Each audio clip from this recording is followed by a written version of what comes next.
Kia ora everyone, my name is Shaun, here from Te Puna Whakaiti Pa Mamai Kai Whakapiri, also known as the New Zealand Drug Foundation, here to talk to you today about Rewired. I'll get into a little bit more about what that is in a second, but first I want to give a little bit of a background around what we're actually going to be speaking about today, and just a bit of the background knowledge that you might need to have an idea of what Rewired might be.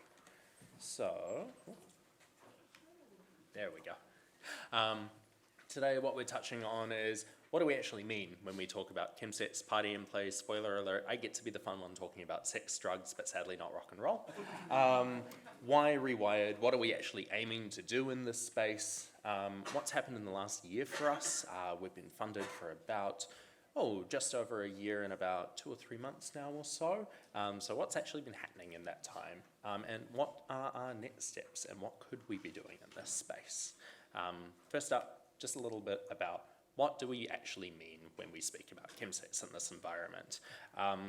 When we talk about chemsex, otherwise known as party and play, wired play, high and horny, puff and play, all of these different terms that the community has for this, we're speaking about a specific use of drugs to enhance sexual experiences here. Generally, the ones that we're talking about in this case are methamphetamine, GHB, GBL, and mephedrone as the more common kind of big three in the literature we see, but it can really be expanded to reflect local patterns of use. For example, something we see a little bit is the inclusion of things like freebase cocaine in Spain and Madrid, as that's what's widely available and widely reflective of what those populations are wanting out of their chemsex experiences there.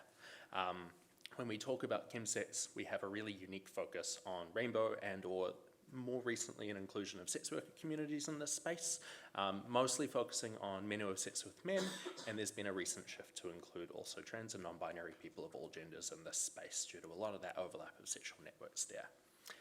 Something that I always like to highlight in this space is pleasure is really an often integral and often forgotten component in this. In the ideal situations, it's always optimal, intentional, and consensual. Not all people experience significant harm from their use, contrary to a lot of the popular narratives that we see, and particularly that get perpetuated in many of the different kind of documentaries, articles, etc. that get written about this. There's a significant proportion of folks who are able to engage in the chemsex space and scene without facing significant harm from their use and are able to integrate it within their wider lives. Not all use is inherently problematic here. Most importantly is not all sexualized drug use is chemsex, but all chemsex is sexualized drug use.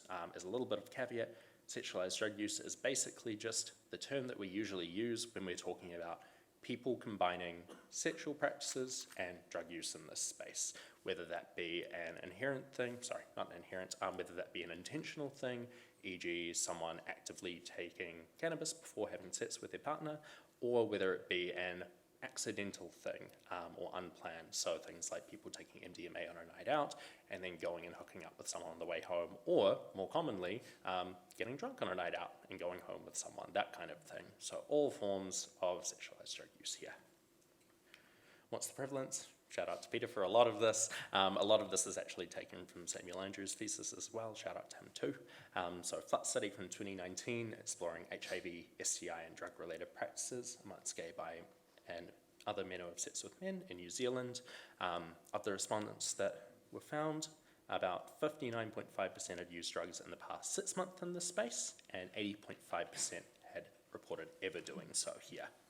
Of people who had used in the last 6 months, most common was cannabis here, followed by amyl here, and then MDMA before dropping off pretty significantly to the remainder of drugs. Most importantly for us in this space is methamphetamine at around 6.0% of folks in the last 6 months, and 3.3% had used GHB or GBL in this space too, and then lower rates for the rest of things here. From the definition that was used looking at chemsex for this study, around 3.1% of men who had engaged in it. That's specifically looking at recent meth, GHB or mephedrone use alongside group sets that included 4 or more people in that space. What we've been seeing a little bit more is a shift towards a slightly broader definition, but it's still a pretty contested thing, still pretty new as well. There's been so many debates raging over the last 10 years or so that it's a really difficult thing to kind of pin down, and everyone talks about it a little bit differently, which is why the prevalence data is always taken with a slight grain of salt because it depends on how people choose to define it. Also importantly, for a bit of the sexualized drug use side of things, is around a third of those who had used party drugs, in this case defined as MDMA, amphetamine, cocaine, meth, GHB, GBL, ketamine, or LSD, had specifically used it to enhance sex in this space. So really getting into that sexualized drug use side of things there. I'm going to skip ahead just one more. What does all of this actually mean for Rewired? What is this? An important thing here is that the combination of sex and drugs is a really highly stigmatized one. There's a very large fear of discrimination and a really poor understanding of the situation, how people actually interact and engage in this space, and resources that are available to people who do actually engage in this space as well, which contributes to a really big feeling of inequity. Having a really nuanced approach and understanding of the situation and trying to do a one-size-fits-all approach really has not been working so far, which is a large part of where we grew out of things. So men who sex with men, or just anyone engaging in chemsex, really experiences stigma from multiple different layers here. Things like same-sex attraction, methamphetamine use specifically, and group sex, all kind of interlapping in people's judgment of these things, leads to a really big inequity when it comes to accessing support.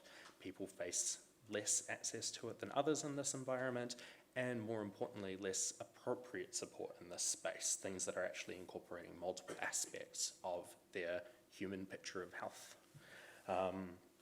Fear of discrimination and limited trust with police as well is something that we also aim to consider in this environment. There's a really big underreporting of things like relationship violence in this space, and a really big distrust of any form of the kind of police and justice system to do right by folks who actually are engaging with the systems as well. Importantly too, this community was highlighted back in Te Rotira, the Mental Health and Wellbeing Commission's report, Wellbeing Outcomes report, as a key group experiencing discrimination here, which is a big part of what's fed into us getting funding in this environment. Really big nuanced understanding is needed in this space because of factors like whether sexual activity when intoxicated was actually consensual or not. People facing kind of roles where they may be simultaneously victim and perpetrator in this environment, or flowing between the two there, gets into a really sticky and complicated environment. Important for us as well is whether HIV status was disclosed in this situation due to the frankly pretty archaic laws in the space. And importantly too, is chemsex gatherings are often involving large amounts of drugs and multiple people in this space. So people might be purchasing larger amounts than they would typically and be viewed as really large components of that big supply chain, and then end up entering the criminal justice system if they are interfacing with it at a much higher level than they otherwise would, leading to really big inequities in terms of the experiences of rainbow folks who are incarcerated. One little highlight is from one of the recent pieces that we'd done in Express magazine actually, where we essentially looked at the experiences of one guy who had been attending some of our support groups here. So a large focus is, give me 2 secs, I'll skip back actually and get into it in a sec.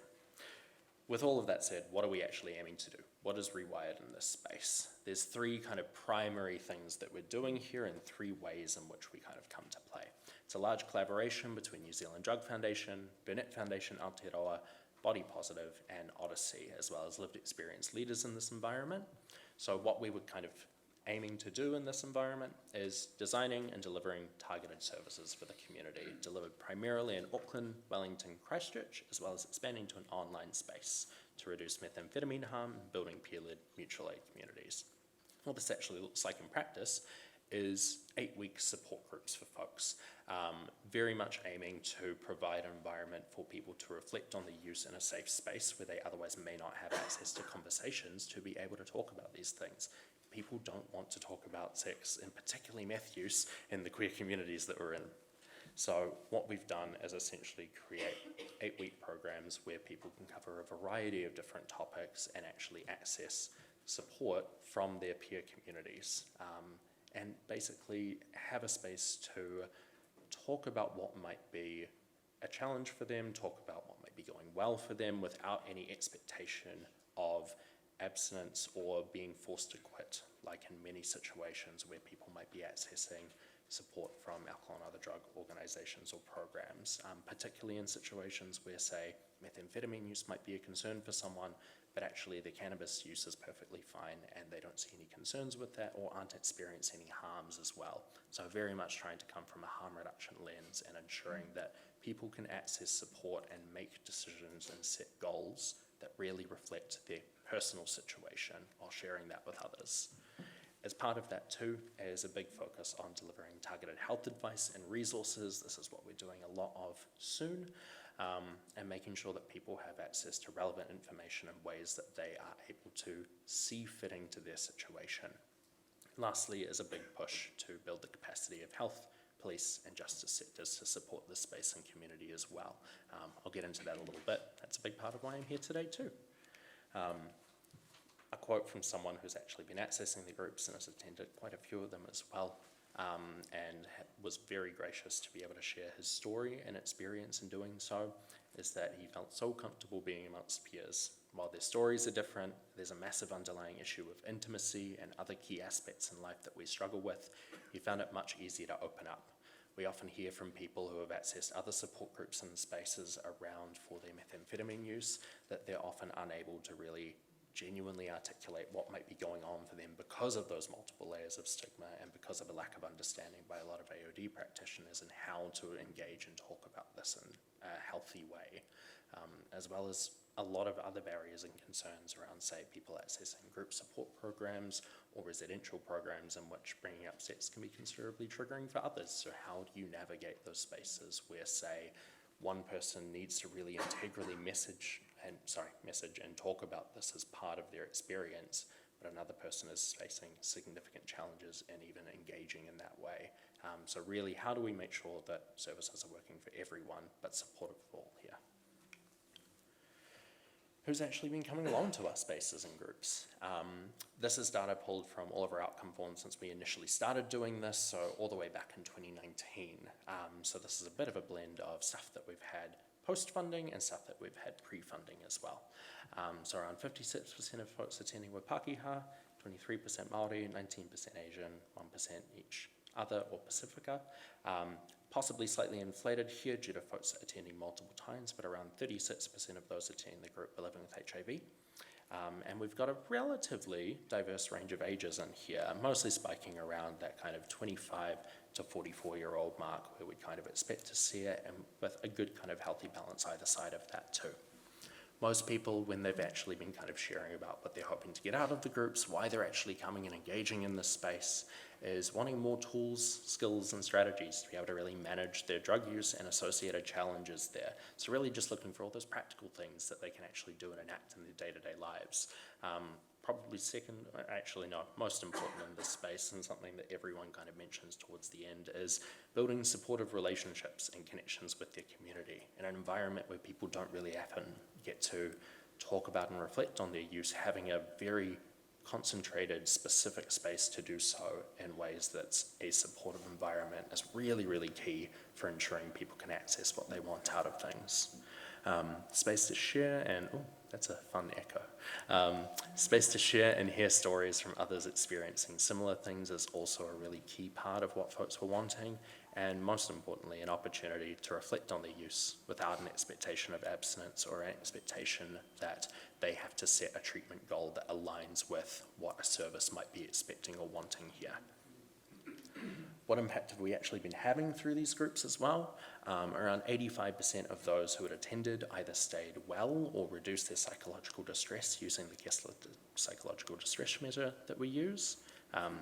87.5% were closer to where they wanted to be in their relationship with methamphetamine over the 8 weeks, and around 90% were actually satisfied with the progress that they were making towards this ideal if they kind of shifted their goals in that environment throughout the program. As well, 80% maintained, e.g. when already abstinent, for example, or reduced the numbers of days when they used methamphetamine in the last month when we've taken our outcome measures. What are some of the highlights that we've actually had over the span of the last year or so? There's been a hell of a lot of growth, to be completely honest. I was hired into the role around mid-October last year, and we've grown from a team of 2 facilitators up in Auckland, taking turns doing both the Auckland and online spaces, to 7 across Aotearoa, primarily based in Auckland, Wellington and Christchurch. We've expanded from running 1 single group in Auckland and 1 online group, or 2 in Auckland each year, to running 8 per year, with 1 that's just about to start in the not next week, week after. So yeah, we've got 2 each year in Auckland, Wellington, Christchurch and Aotearoa wide, to cater to more folks that aren't able to access a physical support space for this. We've done a hell of a lot of collaborations with Burnett Foundation, of course, for an ongoing series of test your gear, test yourself clinics, essentially giving people an opportunity for simultaneously accessing drug checking services where they're able to actually find out what might be present in the substances that they are intending to use or have already used, as well as sexual health services there. We've done a lot of different harm reduction articles and resources alongside Burnett too. We did a ChemSets 101 series relatively recently, for example. Did a bit of an overview on the single-use poppers and pathways for access currently with the legal frameworks that surround it, as well as exploring how to talk to friends about their substance use, with a range of different things on the horizon as well. We've been trying to develop a lot more lived experience pathways as well for anyone actually coming through the groups who wants to give back in some form of way. This is looking at things like, group facilitation opportunities, actually being able to take part in the drug checking collaborations and learn how to do so themselves, sharing stories through animations and commissioned stories, contributing to design of any of the communication and promotional materials. Rewired member was part of all of the images that you've been seeing throughout this presentation as well, for example, to be able to actually make sure that folks in the community can maybe see themselves in media that they're actually accessing, and becoming peer interviewers through our current upcoming evaluation.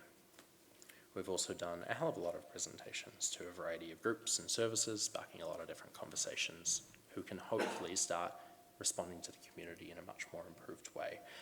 Things like talking with sexual health services, alcohol and other drug services, CADS is a main example, a few of the police rainbow huis we presented at, and Christchurch Pride. What have we got going on from here? Continuing development of Re-Up, which is a fortnightly peer-led mutual aid group for people who have accessed and been through Rewired and want to continue maintaining a bit of a community and support around their use in this environment. This is ideally going to be led by and for peers in this space who have been given some form of training in a short form alcohol and other drug support called Smart Recovery. We're going to be completing a series of animations that we've recently commissioned, which shares the stories of our Rewired communities and gives people a way to reflect on their situations both throughout the group and in general if they want a chance to see how someone else might be experiencing similar difficulties here.